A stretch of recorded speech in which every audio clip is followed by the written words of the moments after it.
गच्छध्वं संवदध्वं शम्भो मनांसि जानतां देवाभागं यथा पूर्वे संजनाना उपासते। ओम नमः चण्डिकाय।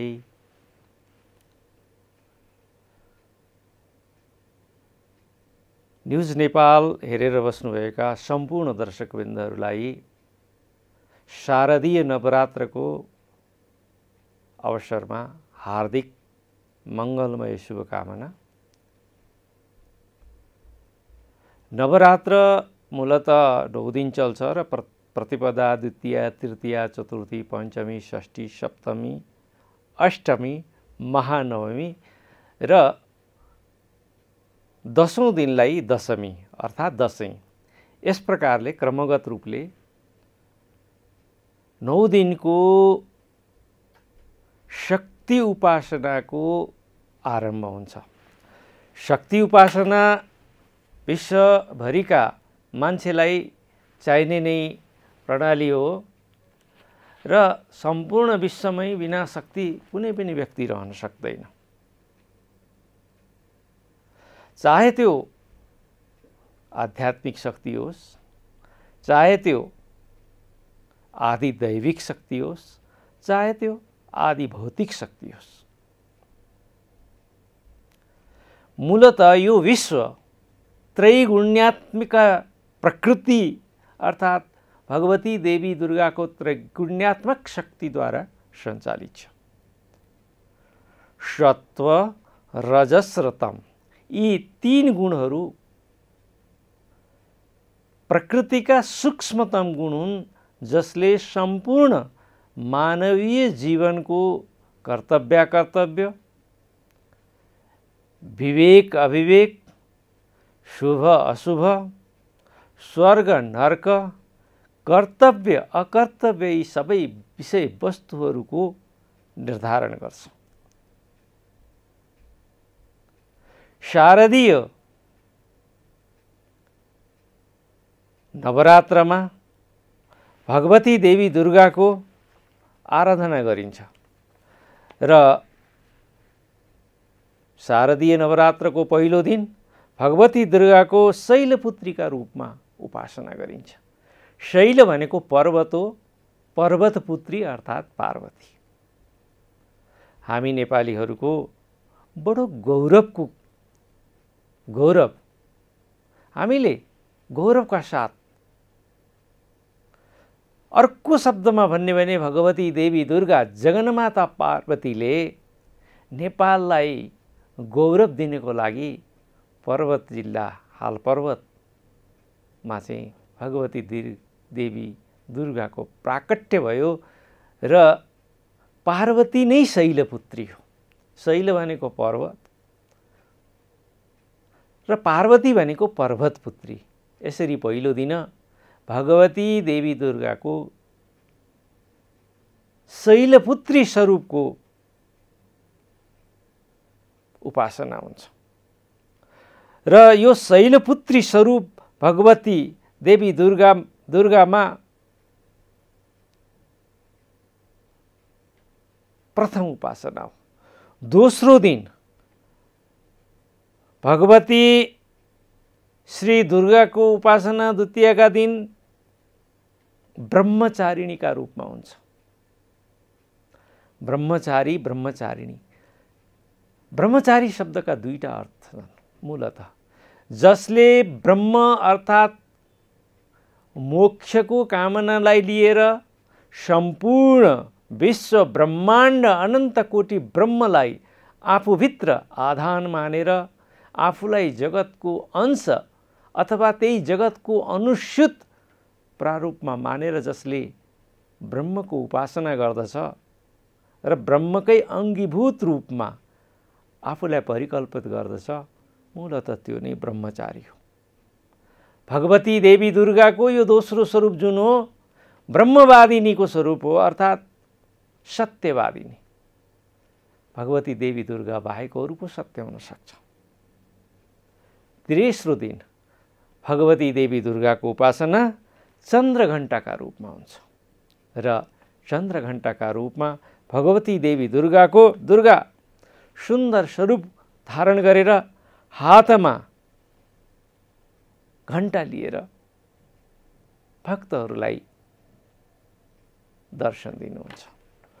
चौथो दिन भगवती देवी दुर्गाको कुष्माण्डाको रूपमा दर्शन हुन्छ। पाँचौं दिन भगवती देवी दुर्गा स्कन्द माताको रूपमा उपस्थित हुनुहुन्छ। छैठौं दिन भगवती देवी दुर्गाको कात्यायनीको रूपमा उपस्थित हुन्छ र सातौं दिन चाहिँ कालरात्रिको रूपमा हुन्छ भने आठौं दिन महागौरी र नौौं दिन सिद्धिदात्रीको रूपमा भगवती देवी दुर्गाको आराधना गरिन्छ। यसरी गर्नुहुन्छ भनेदेखि यो त्रैध भनेको थिएँ नि मैले, सत्व रजस तमस, सत्व रजस तम गुण, देव मानव दैत्य वर्ग र यसै गरी आदिदैविक आदिभौतिक र आध्यात्मिक अवस्था, यी सबै भगवती देवी दुर्गाका शक्तिका विभिन्न प्रारम्भहरू हुन्।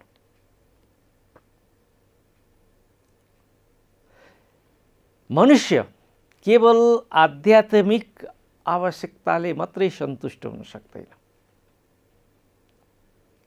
मूलतः वैदिक परम्परामा सबभन्दा पहिलो महत्त्व शरीरको, भौतिक शरीरको स्वस्थलाई दिएको छ। जुन व्यक्ति अस्वस्थ हुन्छ त्यसले न आराधना गर्न सक्छ न उद्योग गर्न सक्छ। त्यसै कारणले पतञ्जलिले योग प्रणालीको स्थापना गरेर सर्वप्रथम यम र नियम र आसनको व्यवस्था गर्नुभयो, जसको मूल कारण शारीरिक स्वास्थ्य। शारीरिक रूपमा स्वस्थ व्यक्तिको मन पनि स्वस्थ हुन्छ। मन चंगा तो कठौती में गंगा, अर्थात मन स्वस्थ हुँदैन भने शरीर पनि स्वस्थ हुँदैन र मन र शरीरको अन्योन्याश्रित सम्बन्ध छ।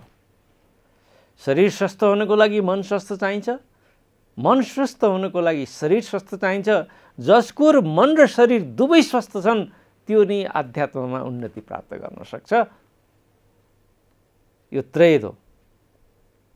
पहिलो 3 दिन भगवती दुर्गाको आराधना गरिन्छ, जसको माध्यमबाट व्यक्तिले भौतिक तापत्रय विनाशाय, भौतिक शारीरिक कष्टहरूको निवारणको लागि भगवती देवी दुर्गासँग प्रार्थना गर्छ। कसैले निराहार रहेर उपासना गर्छन्, कसैले जलाहार गरेर उपासना गर्छन्, कसैले फलाहार गरेर उपासना गर्छन्, कसैले एक बखत भोजन गरेर भगवती दुर्गाको ओम नमश्चण्डिकाय ओम नमश्चण्डिकाय जप गर्छन्, कसैले देवी भागवतको कथा सुन्छन्, कसैले सप्तशतीको पाठ गर्छन् र अन्य देवी देवताका स्तुतिहरू पाठ गर्छन्, मन्त्रहरू जप्छन्। पहिलो 3 दिन शरीर शुद्धिको लागि।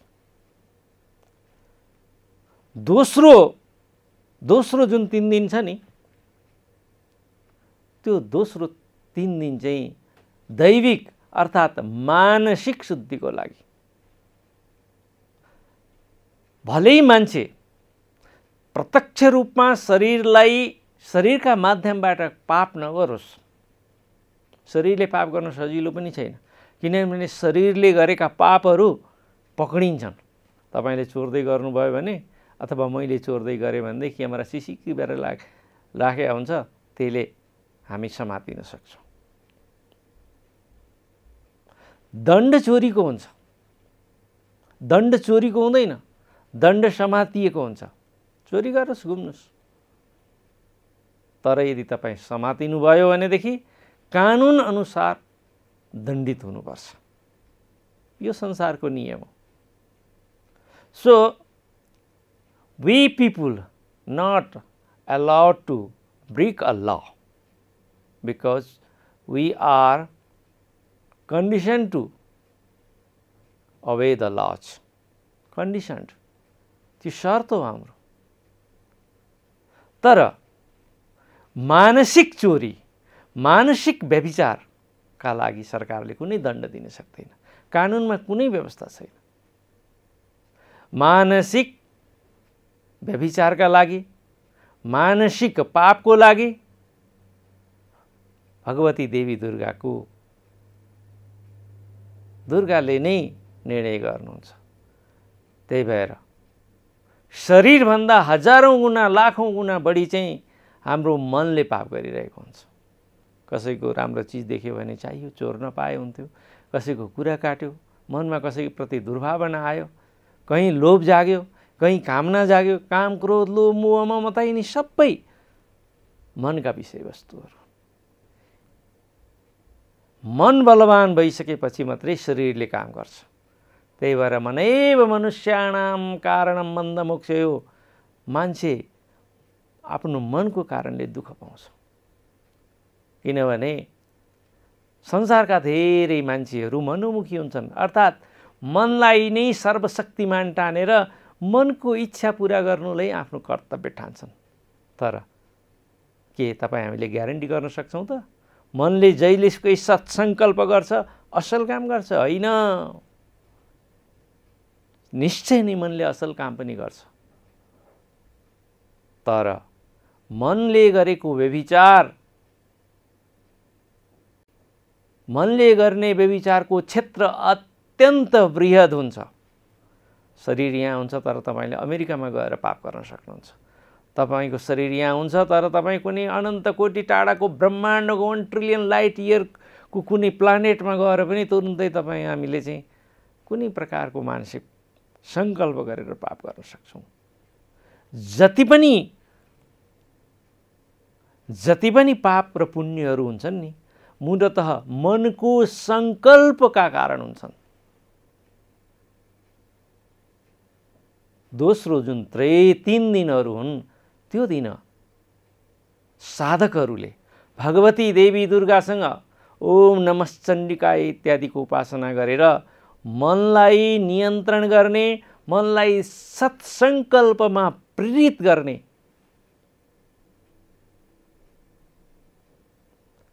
अभ्यास गर्छन्.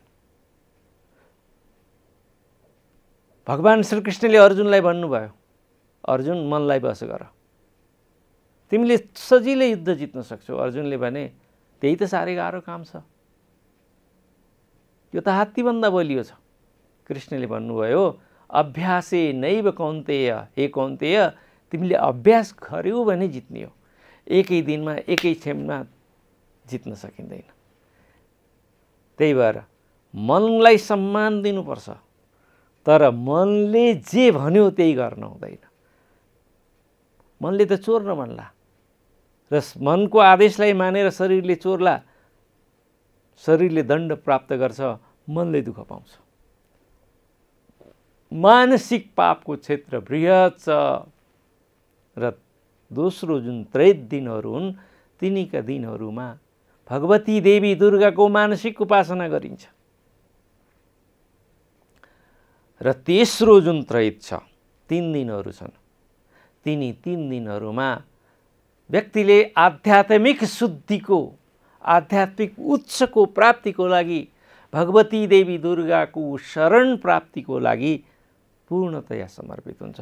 त्यसको अर्थ पहिला शरीरको शुद्धि, त्यसपछि मनको शुद्धि, मन र शरीरको शुद्धि भइसकेपछि मात्रै आध्यात्म शुद्धि घटित हुन्छ. यस्तो शुद्ध मनले भगवती देवी दुर्गाको उपासना गर्नुपर्छ. वेदमा 3 प्रकारका यज्ञहरूको विधि छ, वैदिक, स्मार्त र तान्त्रिक.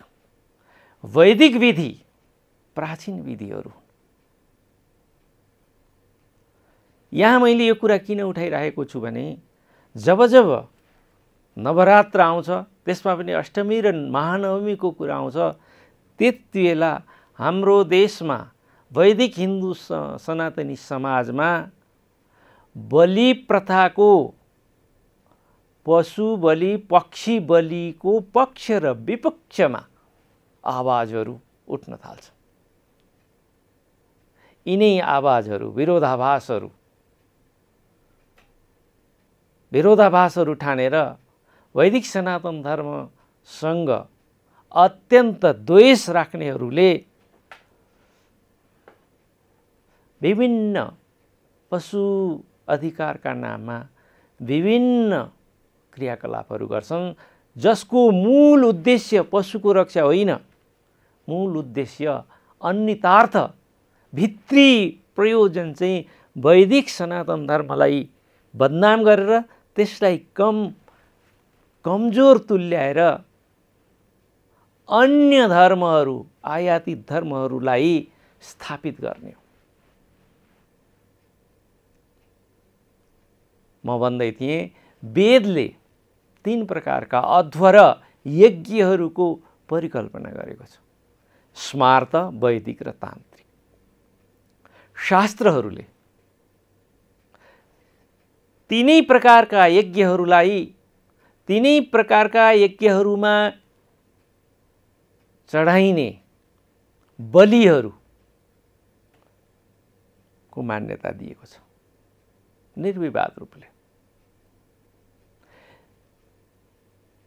मूलतः प्राचीन वैदिक संस्कृतिमा 6वटा सम्प्रदायहरू प्रचलित थिए। तीमध्ये पहिलो र दोस्रो होइन, समानान्तर रूपमा विकसित भएका थिए। विष्णुको उपासना गर्ने, विष्णुका अवतारहरूका आधारमा आफ्नो जीवन पद्धतिलाई ढाल्ने वैष्णवहरू भए। आजको जस्तो सम्प्रदाय प्राचीन कालमा थिएनन्। आजभोलि रामानुज, निम्बार्क, श्री वल्लभ, विष्णु स्वामी इत्यादि सम्प्रदायहरू छन्। सबै श्रेष्ठ छन्, मलाई कसैको आलोचना गर्न छैन। तर पनि प्राचीन विष्णु भक्तिबाट नै यिनीहरूको स्थापना भएको। यी सबै भगवान विष्णुका विभिन्न अवतारहरूको उपासना गर्छन्। दोस्रो स्मार्त सम्प्रदाय हो वैष्णव। स्मार्त सम्प्रदाय जसले स्मृतिलाई आधारमा मानेर मीमांसा दर्शनका अनुसार कर्मलाई नै प्रमुख जीवनको ध्येय मानेर वैदिक विधि अनुसार यज्ञ इत्यादि गर्छन् र वेदले मीमांसा दर्शनले निर्देशित गरे अनुसारको बलिहरू दिएर यज्ञहरू सम्पादन गर्छन्। तेस्रो शाक्तहरू हुन्। शाक्तहरू मूलतः भगवती देवी दुर्गाका विभिन्न स्वरूपका उपासकहरू हुन्। शाक्तहरूले पनि भगवती देवी दुर्गाको विभिन्न प्रकारले उपासना गर्छन् र भगवती देवी दुर्गालाई शास्त्रीय विधि अनुसार बलिहरू, जसमा पशु बलि, पक्षी बलि पनि समावेश गर्छन्। तेस्रो सम्प्रदाय भनेको शैव सम्प्रदाय हो। शैव सम्प्रदायमा पनि बलिको प्रथा छ। र चौथो गणपत्य, गणपतिलाई मान्ने सम्प्रदाय र शौर्य सम्प्रदायहरू, सूर्यका उपासकहरू लगभग यिनी चारैवटा विधिहरूमा अन्तर्निहित भइसकेका छन्। त्यही भएर हरेक सनातनीले कुनै पनि शुभ कार्य गर्नुभन्दा पहिला गणानां त्वा गणपतिकुं हवामय गणेशजीको उपासना गर्छ। यो गणपत्य सम्प्रदाय। त्यसबाहेक पनि शैव सम्प्रदायमा पनि अनेक भेद छन्, वैष्णव सम्प्रदायमा पनि अनेक भेद छन्, स्मार्तहरूमा पनि अनेकौं भेद छन्। यिनी भेदहरू प्रकृतिका 3 गुणमा सत्व, रजस र तमसमा आधारित रहेर प्रचलनमा आएका हुन्।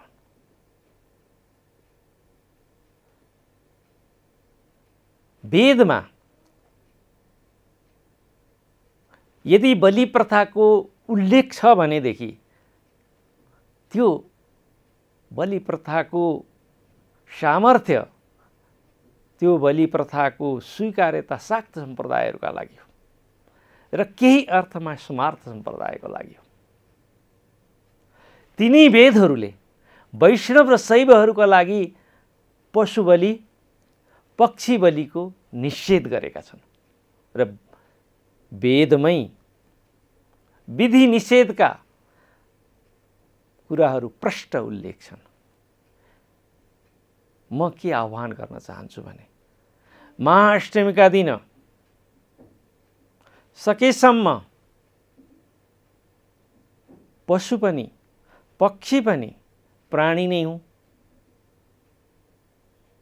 बलि नदेऊ। बलि दिनै छ भने पनि शास्त्रले केही नियमहरू कठोर रूपमा निर्धारित गरेको छ। बलि दिइसकेपछि हामीले पशुलाई पक्षीलाई जीवन दिन सक्दैनौँ। तसर्थ यस विषयमा हामी गम्भीर हुन आवश्यक छ। र वैष्णव र शैव जसले बलि दिनु हुँदैन, जसको उपासना पद्धति पूर्णतया बलिरहित, अर्थात् बलि शब्दको अर्थ पनि बुझ्नुपर्छ है। बलिका नेपाल संस्कृत विश्वविद्यालयले प्रकाशित गरेको संस्कृत नेपाली शब्दकोशमा बलिका 10 वटा अर्थ दिएका छन्। ती मध्ये 8 नम्बरमा पशु बलि, पक्षी बलिको कुरा गरिएको छ। अर्थात् त्योभन्दा पहिला जति पनि वर्णन गरिए अन्ततः त्यो गौण हो भन्ने हामीले बुझ्नुपर्छ। र यदि विधिपूर्वक कसैले भगवती देवी दुर्गालाई बढी चढाउने गर्नुहुन्छ भनेदेखि अब तपाईहरुले सोच्नुपर्ने हुन्छ, के हामीले शास्त्रीय विधिलाई पूर्णतया पालन गर्दै भगवती देवी दुर्गालाई बलि समर्पित गरिरहेका छौं? पशु बलिको कुरा गर्दैछु, पक्षी बलिको कुरा गर्दैछु, अथवा रमाइलोको लागि दशैं आयो मासु खानुपर्छ भन्ने अर्थमा त्यो पशु पक्षीको बलि दिइँदैछ। यो इन्टेन्सनमा, तपाईको संकल्पमा भर पर्ने कुराहरू।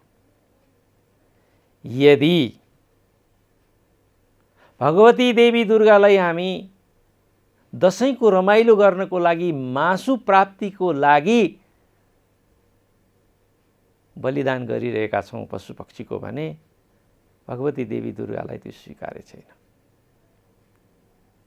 यो कालिका पुराण हेरे पुग्छ त्यो कुरालाई। कस्तो बलि, कस्तो अवस्थामा बलि दिनुपर्छ भनेर स्पष्ट रूपमा निर्धारित गरिएको छ। बलि प्रथा छ। तर यही बलि प्रथाका सन्दर्भमा महात्मा मनुले, राजा मनुले मनुस्मृतिको 5औं अध्यायको 51औं श्लोकमा मासु के हो त भन्ने बारे प्रष्ट रूपमा छलफल गर्नुभएको छ। यदि हामी मासु नभई बाँच्न सक्दैनौँ भने श्लोकले भन्छ कि सम्बन्धित पशुलाई संकल्पपूर्वक उसँग आदेश लिनुपर्छ, म तिमीलाई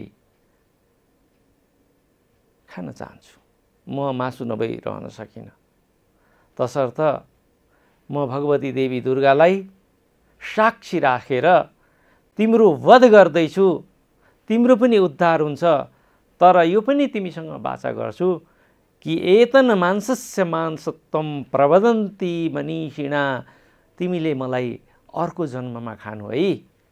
एतन मांसस्य मांसत्वम, पशु पक्षीको मासु गौण विषय हो। तर पनि म फेरि पनि भन्छु, वैदिक सनातन धर्ममा तान्त्रिक विधि अनुसार र केही स्मार्त विधि अनुसार पशु बलि, पक्षी बलिको विधि छ। तर तिनी विधिहरू यति कठोर छन्, यति शास्त्रीय छन् कि सामान्य मान्छेले त्यसलाई पालन गर्न सक्दैन, र पालन गर्न सकिएन भने त्यसको प्रतिफलमा हामी नरकमा पुग्छौं। महाराज प्राचीन वरीले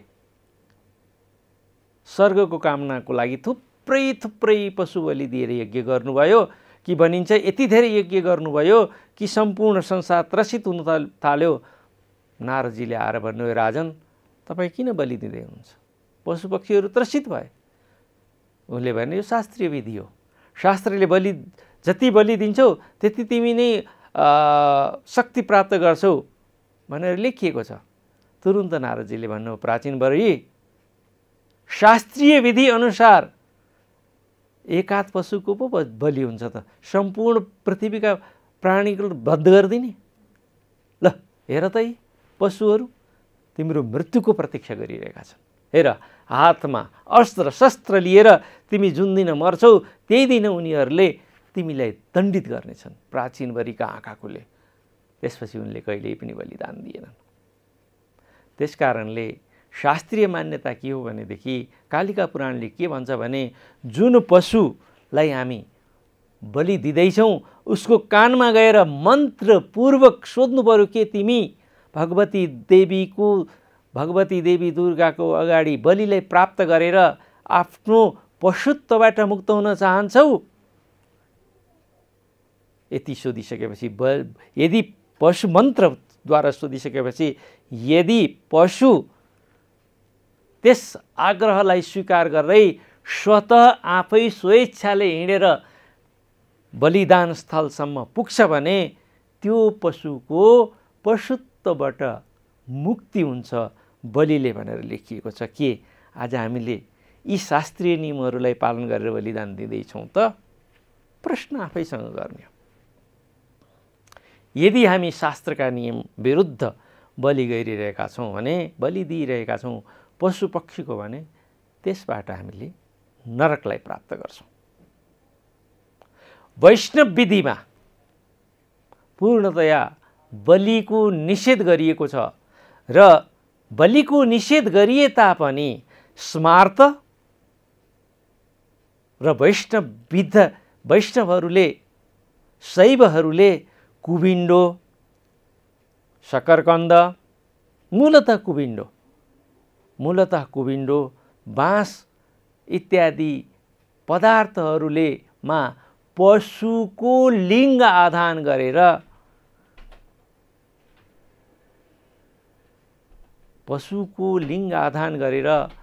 पशुको प्राण आधान गरेर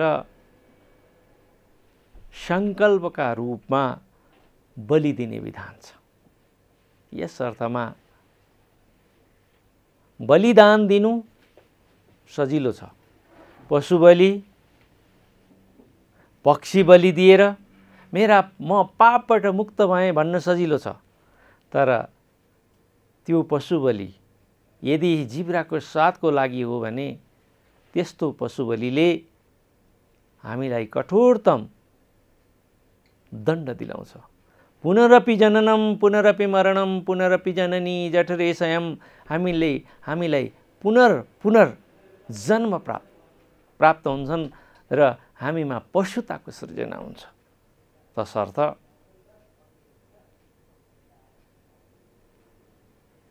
वैदिक सनातन धर्मका चारवटा सम्प्रदायको विधान अनुसार 3वटा सम्प्रदायमा बलिको विधान छैन। शाक्त सम्प्रदायमा बलिको विधान छ, तर ती नियमहरू अत्यन्त कठोर छन् र यिनी शास्त्रीय नियमहरूलाई लिएर वैदिक सनातनीहरू एक आपसमा आलोचना प्रत्यालोचनामा उत्रनु दुःखदायी हुन्छ, जग हँसाइ हुन्छ। तसर्थ म सम्पूर्ण सनातन धर्म प्रेमीहरूलाई आह्वान गर्न चाहन्छु। बलि प्रथाका बारेमा आफ्नो शास्त्रले के भन्छन्? शाक्तहरूको कति पनि निन्दा नगरिकन, उहाँहरूको आलोचना नगरिकन शास्त्रमा भएका विधिहरूलाई उल्लेख गरौँ। शाक्तहरूले पनि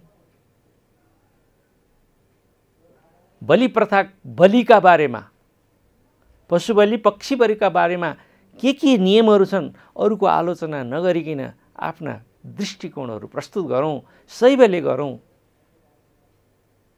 वैष्णवले गरौँ, शाक्तले गरौँ, स्मार्तले गरौँ, अन्तर्विरोध नगरौँ। किनभने यी सबै शास्त्रीय हुन् भने, शास्त्रमा त्यसका विधा छन् भने आफ्नो गुरु परम्परा, आफ्नो ज्ञान परम्परा अनुसार को धर्म पालन गर्न सबैको लागि श्रेयकर हुन्छ। स्वधर्मे निधनम श्रेय भनेको पनि यही हो। एउटा कुरा त भन्नै पर्छ मैले, बलिदानको विधान भए तापनि पशु बलि पक्षी बलिका विधानहरू अत्यन्त कठोर छन्। अलिकति पनि पशु बलिका क्रममा,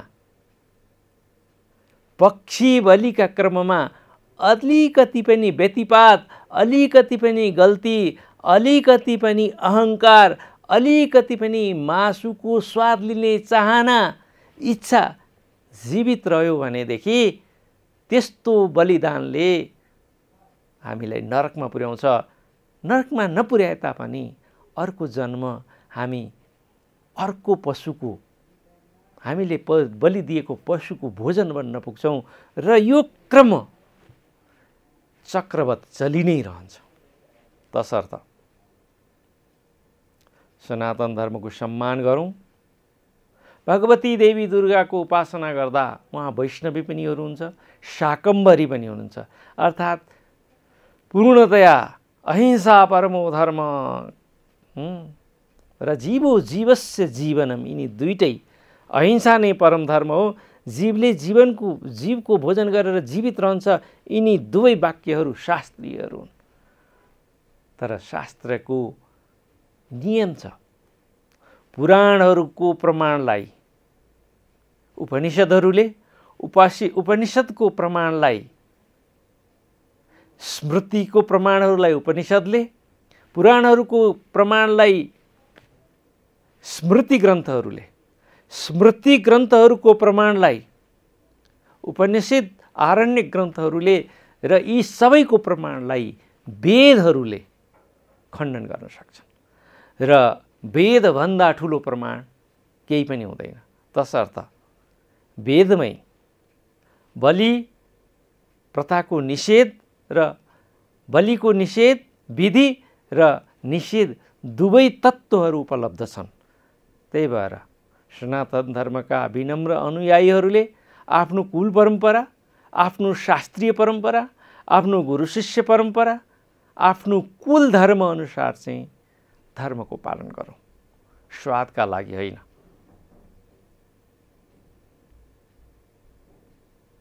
बलि नदिउँ स्वादका लागि। भगवती देवी दुर्गाले हामी सबैको कल्याण गर्नुहुन्छ र अहिले सम्पूर्ण सनातन धर्मीहरू एक ठाउँमा उभिएर सनातन धर्मको व्यतिपातबाट, सनातन धर्मलाई विरुद्ध हुने विभिन्न प्रकारका प्रहारबाट जोगाउनु पर्ने हाम्रो दायित्व छ। यस्तो अवस्थामा हामीले आफ्नो कुल परम्परा, अर्थात् यदि हामी स्मार्त परम्पराका छौँ कि, हामी शाक्त परम्पराका छौँ कि, हामी वैष्णव परम्पराका छौँ कि, हामी शैव परम्परा अनुसार छौँ, त्यही अनुसार सनातन धर्मको पालन गरौँ, स्वधर्मको पालन गरौँ। मेरो देउता ठुलो र तेरो देउता सानो, अथवा तेरो देउता सानो र मेरो देउता ठानु, त हिंसक र म अहिंसक, यस्ता झगडा सार्वजनिक तहमा अथवा मानसिक तहमा पनि यस प्रकारका उहपुहमा नपरौँ। त्यसले सनातन धर्मको बदनाम गर्न, सनातन धर्मलाई क्षीण गर्न लागेका विधर्मीहरूलाई बल प्राप्त हुन्छ। तसर्थ भगवती देवी दुर्गाको जसले शक्तिका रूपमा शाक्त परम्परागत अनुसार उपासना गर्नुहुन्छ, उहाँले विधिपूर्वक शास्त्रीय नियमलाई राम्ररी बुझेर मात्रै बलिमा प्रयुक्त हौँ। जसले बलिदान गर्नु हुँदैन, उहाँले पनि शास्त्रीय विधि अनुसार गरिएका बलिदानहरूप्रति चित्त दुखाउनु आवश्यक छैन। तर बलिदानकर्ताले, पशु बलिदान दिनेवालाले त्यो पशु बलि विधि नियम अनुसार छ भन्ने सुनिश्चित गर्नुपर्छ। सम्पूर्ण नेपालीहरूलाई संयमित भएर अत्यन्त भक्तिका साथ विनम्रतापूर्वक एकदमै रहर गरेर स्वधर्मको पालन गर्दै यो नवरात्रको अवसरमा सर्वप्रथम देह शुद्धिको लागि, त्यसपछि मानसिक शुद्धिको लागि र अन्ततः आध्यात्मिकताको उच्च प्राप्तिको लागि भगवती देवी दुर्गाको उपासना गरौँ। न्युज नेपाल टेलिभिजनको माध्यमबाट, जसले सम्पूर्ण नेपाली जनतालाई विभिन्न घटनाक्रमहरूको सुसज्जित गर्दै आइरहेको छ, यसले तपाईहरू समक्ष यी बलिदान सम्बन्धी र अन्य विषयक परिचर्चा मैले यहाँहरू समक्ष राखेँ। यहाँहरूलाई कस्तो लाग्यो, यहाँहरूको सुझाव पनि प्राप्त गर्न सके धेरै उचित हुन्छ। न्युज नेपाल टेलिभिजनलाई धन्यवाद दिँदै यहाँहरूको यो नवरात्रको अवसरमा उपासनाका क्रममा हुनुहुन्छ, तपाईहरूको दीर्घायु, सुस्वस्थ र मोक्ष प्राप्ति अर्थात् शक्ति प्राप्तिको कामना गर्दै आजलाई बिदा हुन्छु। हस्त नमस्कार।